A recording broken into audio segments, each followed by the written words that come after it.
Hit 96.7 FM special ന്യൂസുമായി ഷാബു.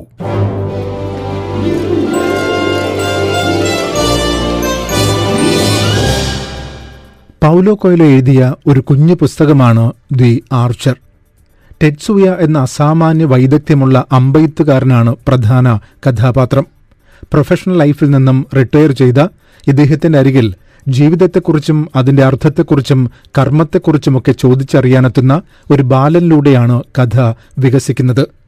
അമ്പിനെയും വില്ലിനെയും ഒരു മെറ്റഫറായി ഉപയോഗിച്ചുകൊണ്ട് ബാലന്റെ ചോദ്യങ്ങൾക്ക് ടെറ്റ്സുയ എന്ന ഗുരു ഉത്തരം നൽകുന്നു. ശരിയായ ലക്ഷ്യങ്ങളെക്കുറിച്ച്, അത് സാർത്ഥകമാക്കാൻ ശീലിക്കേണ്ട ആത്മനിയന്ത്രണങ്ങളെക്കുറിച്ച്, ഫോക്കസിനെക്കുറിച്ചൊക്കെ. ഏതൊരു ലക്ഷ്യവും നേടിയെടുക്കാൻ ഫോക്കസ് പ്രധാനമാണ് എന്ന് പറയുന്നു. ലക്ഷ്യത്തിൽ ശ്രദ്ധ പതിപ്പിക്കുക, ലക്ഷ്യത്തിൽ കണ്ണുറപ്പിക്കുക എന്നൊരു പ്രയോഗം തന്നെയുണ്ടല്ലോ. പാണ്ഡവരെയും കൗരവരെയും ആയുധവിദ്യ പഠിപ്പിച്ച ദ്രോണർ നടത്തിയ പരീക്ഷണം ഓർക്കുന്നില്ലേ? ശിഷ്യരുടെ അസ്ത്രപാടവം പരീക്ഷിക്കുകയാണ്. വലിയൊരു മരത്തിന്റെ കൊമ്പിൽ ഒരു കൃത്രിമ പക്ഷിയെ സ്ഥാപിച്ചു. എന്നിട്ട് ശിഷ്യരെ വിളിച്ച് അമ്പെയ്യുന്നതിന് തയ്യാറാവാൻ പറഞ്ഞു. ശിഷ്യന്മാരെല്ലാവരും തങ്ങളുടെ അസ്ത്രപാടവം തെളിയിക്കുന്നതിന് തയ്യാറായി നിന്നു. വൃക്ഷത്തിന് മുകളിൽ സ്ഥാപിച്ചിരുന്ന കൃത്രിമ പക്ഷിയെ എയ്തു വീഴ്ത്തുക എന്നതായിരുന്നു അവരുടെ ദൗത്യം. ശിഷ്യന്മാരെല്ലാവരും മത്സരത്തിന് തയ്യാറായപ്പോൾ ദ്രോണർ ധർമ്മപുത്രരെ വിളിച്ച് കൃത്രിമ പക്ഷിയിരിക്കുന്ന ലക്ഷ്യത്തിലേക്ക് നോക്കാൻ പറഞ്ഞു. എന്നിട്ട് ധർമ്മപുത്രരോട് അദ്ദേഹം ചോദിച്ചു, നീ എന്തെല്ലാം കാണുന്നു? അപ്പോൾ ധർമ്മപുത്രർ പറഞ്ഞു, വൃക്ഷത്തിലിരിക്കുന്ന പക്ഷിയെയും വൃക്ഷത്തെയും ആചാര്യനായ അങ്ങയെയും അങ്ങയുടെ ശിഷ്യന്മാരെയും ഞാൻ കാണുന്നു.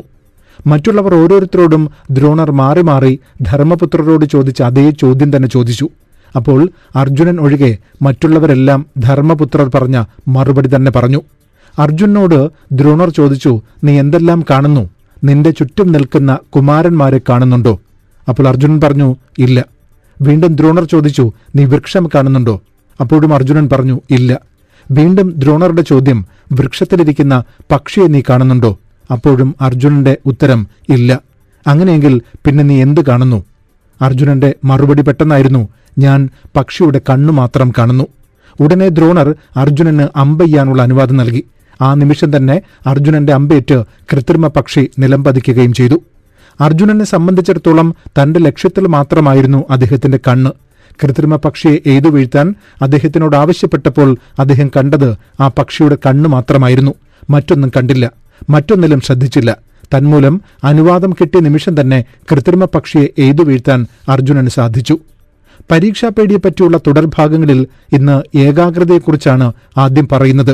പഠിക്കാനിരിക്കുമ്പോൾ വിദ്യാർത്ഥികൾ ലക്ഷ്യത്തിൽ കണ്ണുറപ്പിക്കുക. നിങ്ങളുടെ ശ്രദ്ധയെ അപഹരിക്കുന്ന, നിങ്ങളുടെ ഫോക്കസിനെ മാറ്റുന്ന നിരവധി ഘടകങ്ങൾ അല്ലെങ്കിൽ പ്രലോഭനങ്ങൾ ചുറ്റിനുമുണ്ട്. അവയെ ഒഴിവാക്കണം, മനസ്സിനെ ഏകാഗ്രമാക്കണം. ഈ ഡിജിറ്റൽ യുഗത്തിൽ അത് അത്ര എളുപ്പമല്ല. പോപ്കോൺ ബ്രെയിൻ എന്നൊരു പ്രയോഗം തന്നെയുണ്ട് ഇന്ന്. ഒന്നിൽ നിന്ന് മറ്റൊന്നിലേക്ക് നമ്മുടെ ശ്രദ്ധ പൊട്ടിച്ചിതറിപ്പോകുന്ന അവസ്ഥ. അമ്പ് ഉന്നത്തിൽ കൊള്ളിക്കുക എന്നതാണ് നിങ്ങളുടെ ലക്ഷ്യം. ഉന്നം പക്ഷിയുടെ കണ്ണാണ്. അവിടെ നിങ്ങൾ കണ്ണു മാത്രമേ കാണാൻ പാടുള്ളൂ. എങ്ങനെയാണ് ഏകാഗ്രത ശീലിക്കുന്നത്? തിരുവനന്തപുരം മെഡിക്കൽ കോളേജിലെ സൈക്കാട്രി വിഭാഗം professor doctor Arun B Nair പറയുന്നു. ഏകാഗ്രത വർദ്ധിപ്പിച്ചെടുക്കാനുള്ള ഏറ്റവും ലളിതമായ മാർഗമാണ് മനോനിറവ് ശ്വസനം അഥവാ മൈൻഡ്ഫുൾ ബ്രീത്ത്. ഒരു കസേരയിൽ നിവർന്നിരുന്ന ശേഷം കണ്ണുകൾ അടയ്ക്കുക, ഇടത് കൈ നെഞ്ചിലും വലത് കൈ വയറ്റിലുമായി വയ്ക്കുക. എന്നിട്ട് 15 മിനിറ്റ് നേരം നമ്മുടെ സ്വാഭാവിക ശ്വാസോച്ഛ്വാസത്തിൽ തന്നെ ശ്രദ്ധിച്ചിരിക്കുക.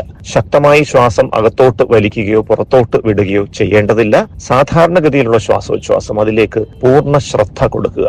ഇങ്ങനെ ഇരിക്കുമ്പോൾ മറ്റു പല ചിന്തകളും മനസ്സിലേക്ക് കടന്നു വന്നെന്നിരിക്കും. ഓരോ പ്രാവശ്യം മനസ്സ് മറ്റു ചിന്തകളിലേക്ക് മാറിപ്പോകുമ്പോഴും ഉടൻ തന്നെ ശ്വാസത്തിലേക്ക് ശ്രദ്ധ മടക്കിക്കൊണ്ടുവരിക. മറ്റെന്തെങ്കിലും ശബ്ദത്തിലേക്ക് നമ്മുടെ ശ്രദ്ധ പതറിപ്പോകുമ്പോഴും ഉടൻ തന്നെ ശ്രദ്ധ ശ്വാസത്തിലേക്ക് മടക്കിക്കൊണ്ടുവരിക. ഇത്തരത്തിൽ 15 മിനിറ്റ് തുടർച്ചയായി ഇരുന്ന ശേഷം കൈകൾ രണ്ടും കൂട്ടിത്തിരുമി കൈവിരലുകൾ കണ്ണ് പോളകളുടെ പുറത്തേക്ക് വയ്ക്കുക. ആ കൺപോളകളുടെ പുറത്ത് കൈവിരലുകളുടെ ചൂട് അറിയുക. ചൂട് പതിയെ കുറഞ്ഞ് ആ വിരലുകൾ തണുപ്പായി മാറുന്നത് അറിയാം. അതിനുശേഷം പതിയെ കണ്ണു തുറക്കാം. ഇത് രാവിലെ പഠിക്കാൻ തുടങ്ങുന്ന സമയത്ത് തന്നെ ചെയ്യുന്നതാണ് ഏറ്റവും അഭികാമ്യം. രാവിലെ സമയമില്ലാതെ വരുന്ന പക്ഷം വൈകിട്ട് പഠിക്കാനിരിക്കുന്നതിന് തൊട്ടു മുൻപ് ചെയ്താലും മതിയാവും. എല്ലാ ദിവസവും 15 മിനിറ്റ് നേരം ഈ വ്യായാമം ചെയ്താൽ ഏതാണ്ട് 3 ആഴ്ചക്കാലം കൊണ്ട് നല്ല ഏകാഗ്രത ലഭിക്കാൻ സാധ്യതയുണ്ട്. പരീക്ഷ അടുത്തു വരുന്ന ദിവസങ്ങളിൽ വളരെ ശ്രദ്ധയോടുകൂടി ദീർഘനേരം നന്നായിരുന്നു പഠിക്കാൻ ഇത് നമ്മളെ സഹായിക്കും. നോക്കൂ, ഈ പറയുന്നതൊക്കെ ഇപ്പോഴത്തെ കുട്ടികൾ ചെയ്യുമോ? അതിനൊക്കെ അവർക്ക് നേരമുണ്ടോ എന്നൊക്കെയുള്ള സംശയം പ്രകടിപ്പിക്കുന്നവരായിരിക്കും കൂടുതൽ പേരും. ബോധത്തെ ഏകാഗ്രമാക്കാൻ ശീലിച്ചു നോക്കൂ, അത് ഗുണമേ ചെയ്യൂ. ഫോക്കസ് തെറ്റിക്കുന്ന, ലക്ഷ്യത്തെ അകറ്റുന്ന മറ്റെല്ലാറ്റിനെയും കാഴ്ചവട്ടത്തിൽ നിന്നും ഒഴിച്ചു നിർത്താൻ ഇത് സഹായിക്കും. ഇതൊക്കെ ഗുരുക്കന്മാർക്ക് മാത്രമേ സാധിക്കൂ എന്ന് ഒഴുകഴിവ് പറയുന്നവരുമുണ്ടാകും. അവരോട് പറയാനുള്ളത്, ഗുരുവാകാൻ വേണ്ടി മാത്രം ജനിച്ചവരില്ല. എല്ലാവരിലും ഗുരുവിന്റെ സാധ്യതകളുണ്ട്. ആത്മനിയന്ത്രണം കൊണ്ട് ആ സാധ്യതയെ തുറന്നിടാം.